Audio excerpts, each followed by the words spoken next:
Hello சொந்தங்களே, அஸ்ஸலாமு அலைக்கும். எல்லாம் எப்படி இருக்கீங்க? நம்ம ஃபேன்சி கிச்சனில் நார்த் இந்தியன் ஸ்டைலில் சூப்பரான ஒரு ஆலு பரோட்டா போடுவோம். டிஃப்ரெண்டான டேஸ்ட்டில் சூப்பராக இருக்கும். வாங்க அதை எப்படி செய்கிறதுன்னு பார்ப்போம். இதுக்கு நம்ம 1 கிலோ மாவு எடுத்துருக்குறோம். 2 ஸ்பூன் சீனி, தேவையான அளவு உப்பு, கொஞ்சோண்டு எண்ணெய் ஊற்றி எப்பயும் போல் நம்ம சப்பாத்தி மாவு பிணையிற மாதிரி பிணைஞ்சிக்கலாம். இந்த சீனி போடுறது கொஞ்சம் மாவு இலக்கி கொடுக்கும், அதனால தான் இதே மாதிரி பிணைஞ்சிக்கலாம். இந்த மாதிரி மாவை நல்லா சப்பாத்தி மாவை பிணைஞ்சி வச்சுக்கோங்க. இந்த ஆலு பரோட்டாக்கு நம்ம உருளைக்கிழங்கு வேக வச்சுருக்கோம், அதை போய் உரிச்சிக்கலாம். உருளைக்கிழங்கு முழு உருளைக்கிழங்கு 4 விசில் விட்டு வேக வச்சுருக்கோம், அதை எடுத்துக்கலாம்.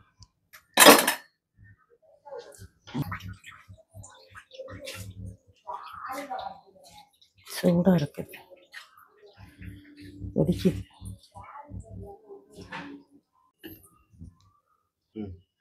எல்லா உருளைகளையும் இந்த மாதிரி உரிச்சு எடுத்தாச்சு. இதை போட்டு எல்லாம் மசிச்சுக்கலாம். இல்லை வேக வச்ச குக்கருக்குள்ளேயே நம்ம போட்டு எல்லாம் மசிச்சு விடலாம். உருளைக்கிழங்கு கட்டி இல்லாமல் நல்லா அப்படி மசிச்சுக்கலாம்.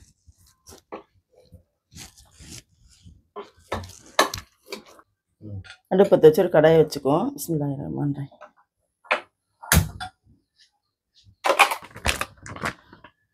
கொஞ்சம் எண்ணெய் ஊற்றிக்கலாம். 1/2 ஸ்பூன் சோம்பு போட்டுக்கலாம். 1/2 ஸ்பூன் ஜீரகம் போட்டுக்கலாம். ரெண்டும் நல்லா பொரியட்டும். பெரிய வெங்காயத்தை நல்லா பொடிசாக அப்படியே கட் பண்ணி வச்சுருக்கோம், முட்டைக்கு மாதிரி. இதை நம்ம இதில் போட்டுக்கலாம். ஜீரகமும் சோம்பும் பொரிஞ்சிருச்சு. இப்போ அடுத்து வச்ச வெங்காயத்தை போட்டுக்கலாம். நல்லா வதக்கி விடணும். நல்லா கொஞ்சம் பச்சை வாசனை போகிற வரைக்கும், கண்ணாடி பதம் வர வரைக்கும் நல்லா வதக்கி விட்டுக்கலாம். இது கொஞ்சம் உப்பு போட்டுக்கலாம். இது சீக்கிரம் வதங்கிடும். வெங்காயம், தக்காளி வெங்காயத்தோட கொஞ்சம் உப்பு போட்டால் சீக்கிரம் வதங்கிடும், அதுக்காக தான் போட்டேன். 1 ஸ்பூன் இஞ்சி பூண்டு பேஸ்ட் போட்டுக்கலாம். 1 ஸ்பூன் மஞ்சள்தூள் போட்டுக்கலாம். 1 ஸ்பூன் மிளகாத்தூள் போட்டுக்கலாம். 1 ஸ்பூன் மல்லித்தூள் போட்டுக்கலாம். 1/2 ஸ்பூன் பட்டை கிராம்பு மிளகாய் தூள் போட்டுக்கலாம். 1 ஸ்பூன் பெருங்காயத்தூள் போட்டுக்கலாம். எல்லாத்தையும் நல்லா கிண்டி விடுவோம்.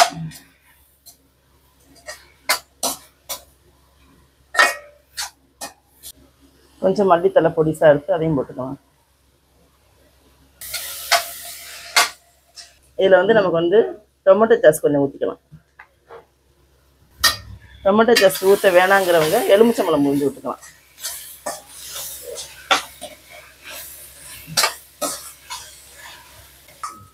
வெங்காயம் மசாலா எல்லாம் நல்லா வெந்துருச்சு. நம்ம உருளைக்கிழங்கு போட்டுக்கலாம். எல்லாம் மசிச்சு வச்சுருக்கோம். இந்த உருளைக்கிழங்கு போட்டுக்கலாம். எல்லாத்தையும் நல்லா கிண்டி விடலாம். இப்போ இதுக்கு நம்ம தேவையான அளவு உப்பு போட்டுக்குவோம்.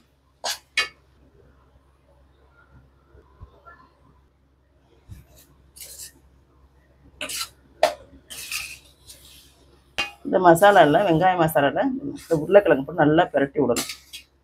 நல்லா எல்லாம் ஈவன் ஆகுற மாதிரி நல்லா இருக்கும்.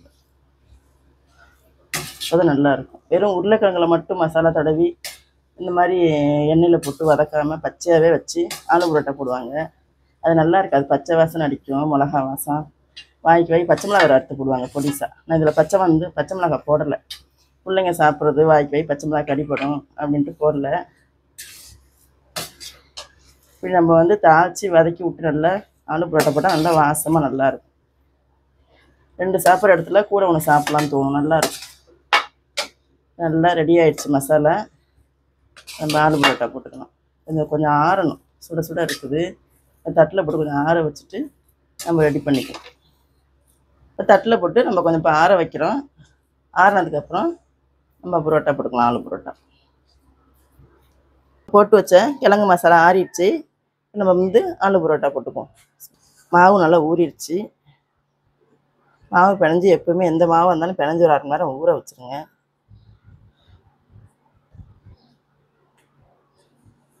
அப்போ மாவு நல்லா ஊறி வரும்.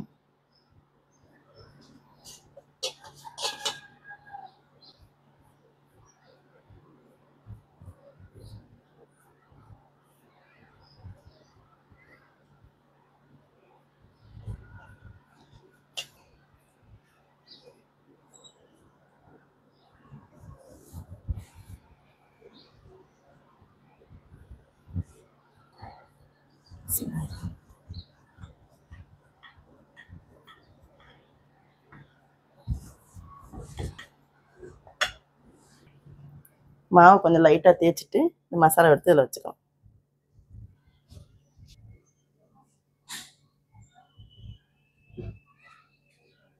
நல்லா ஃபுல்லாக எல்லாம் அதை மூடி மிச்ச மாவை எடுத்துருவோம்.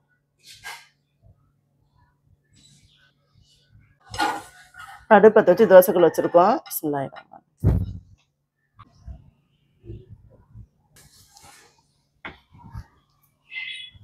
கொஞ்சம் கல்லை ஊற்றி தேய்ச்சிக்கலாம். இப்போ இதில் இந்த உருளைக்கிழங்கு மசாலா வச்சுருவோம்.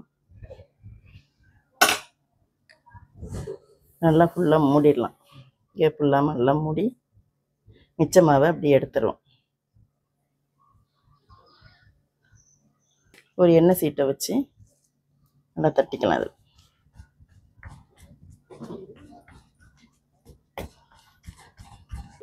நல்லா அப்படி உள்ளங்கையை வச்சு நல்லா அதை தட்டிக்கலாம். இதை அப்படியே கல்லில் போட்டு எடுத்துக்கலாம். கல் காயுது அடுப்பில் வச்சு.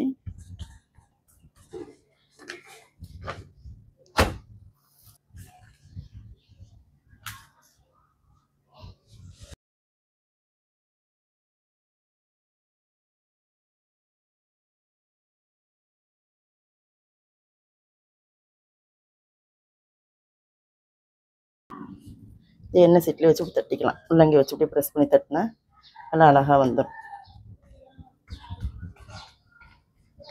எவ்வளோ நல்லா நைஸாக இருக்குது பாருங்கள். மாவு நல்லா ஊறி. இதுக்கு தான் அந்த 2 சர்க்கரை போடணுங்கிறது. 2 ஸ்பூன் ஜீனி போட்டு பிணைஞ்ச மாவு நல்லா இலகலை அப்படி தட்டுறதுக்கு நல்லா வரும். லைட்டாக எண்ணெய் ஊற்றி எல்லா சைடும் தடவி விட்டுட்டு அதே போல் திருப்பி போட்டுக்கலாம். எப்போவுமே ஆலு பரோட்டா இப்படி தான் போடுவோம் நாங்கள். மசாலாலாம் நல்லா வதக்கி விட்டு நல்லா வாசமானமாக பச்சை உருளைக்கிழங்குலாம் வைக்க மாட்டோம். உள்ள பச்சை மசாலா வாசம் வரும். அதெல்லாம் இப்படி வதக்கி விட்டு தான் வைப்போம். நீங்களும் உங்கள் வீட்டில் இதே போல் செய்யுங்க.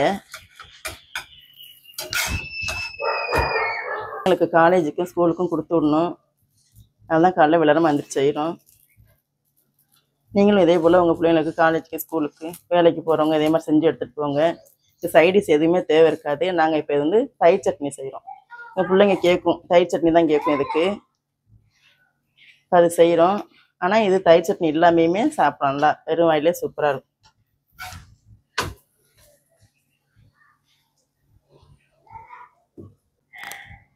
இதே போல் எல்லா புரோட்டாவும் போட்டுக்குவோம். ஆலு புரோட்டா டிஃப்ரெண்டான டேஸ்ட்டில் சூப்பராக இருக்கும். காலை டிஃபனுக்கு, நைட்டு டின்னருக்கு, லஞ்சு கூட செஞ்சு கொண்டு போய்க்கலாம். நல்லாயிருக்கும். இதே போல் நீங்களும் எங்கள் ஊரில் செஞ்சு பாருங்கள். எவ்வளோ சாஃப்டாக இருக்குது பாருங்கள். பாருங்கள் என் மகன் பிக்கிறான் பாருங்கள். எவ்வளோ சூப்பராக இருக்குங்க பாருங்கள். எவ்வளோ சாஃப்டாக இருக்குது பாருங்கள். நல்லாயிருக்கும். இதே போல் நீங்களும் உங்கள் வீட்டில் செஞ்சு சாப்பிடுங்க. எல்லாத்துக்கும் கமெண்ட்டில் சொல்லுங்கள் அப்படின்னு. அஸ்ஸலாமு அலைக்கும்.